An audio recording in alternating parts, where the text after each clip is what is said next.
안녕하세요. 저희는 대한민국과 미국의 청소년 범죄 현황 비교 및 소년법 보호처분의 개정안 제시에 대하여 논문을 쓰게 된 공준혁, 석기범입니다. 우선 준혁이가 저희 연구의 배경과 설계, 그리고 소년법, 마지막으로 한국과 미국의 범죄 현황에 대하여 설명해 줄 것이고, 이어서 제가 개정안과 결론 및 제안에 대하여 발표하도록 하겠습니다.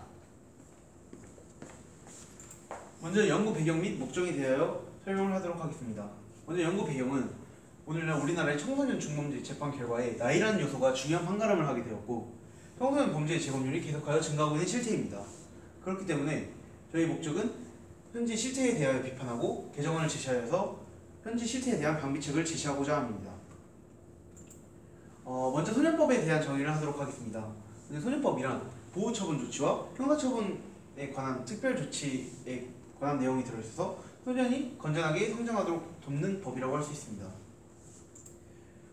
대한민국과 미국의 범죄 현황 비교를 하도록 하겠습니다.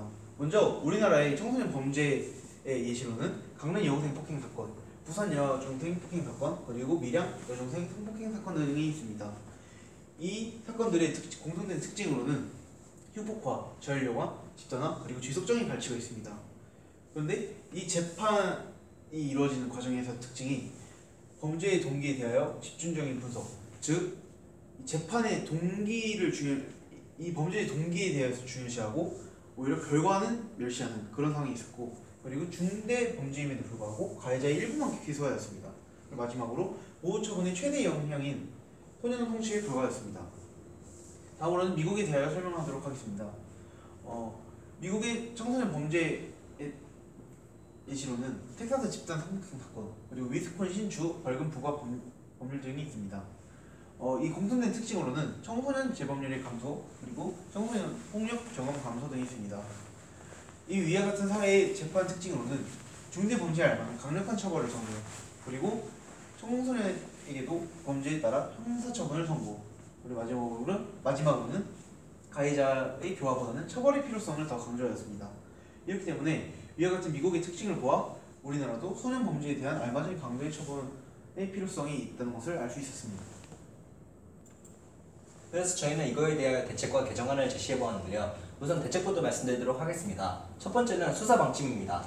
먼저 경찰은 폭력을 확인하는 즉시 그에 대한 수사를 적극적으로 해야 합니다. 왜냐하면 시간이 지날수록 피해자는 자신이 당한 폭력들을 갈수록 숨기려 하기 마련입니다. 즉 숨김없이 범죄 사실을 전달을 받아서 그 가해자들한테 알맞은 합당한 처분을 내릴 수 있도록 우리는 수사를 적극적으로 무조건 해야 합니다. 이제 두 번째로 조사 과정에서 피해자의 신분과 인권을 보호해줘야 합니다. 만약 피해자의 인권이나 피해자의 그 사실이 만약 공론화가 되면은 사람들이 이 일에 대해 입에 떠들어가 다니고, 그러면 피해자는 갈수록 더 심각한 피해를 받을 것입니다. 피해자의 의견을 상세하게 전달받을 수 있도록 위함입니다.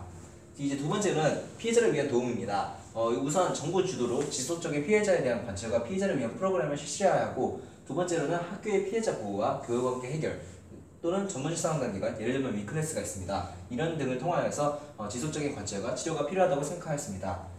이제 다음은 개정안입니다. 저희는 개정안을 다양한 방면으로 생각해 보았는데요. 첫 번째는 청소년 범죄 형량에 알맞은 보호 처분의 구형이 필요하다고 생각하였습니다. 저희는 우리나라에서 지금 소년법에 대하여 최대 선고 형량 기간은 15년인데 이것을 20년으로 더 늘림으로써 발생한 범죄에 대하여 더 엄중한 처벌이 가능하도록 하였습니다. 이제 두 번째로 보호 처분에 해당 나이와 범죄에 따른 세분화가 있었는데요.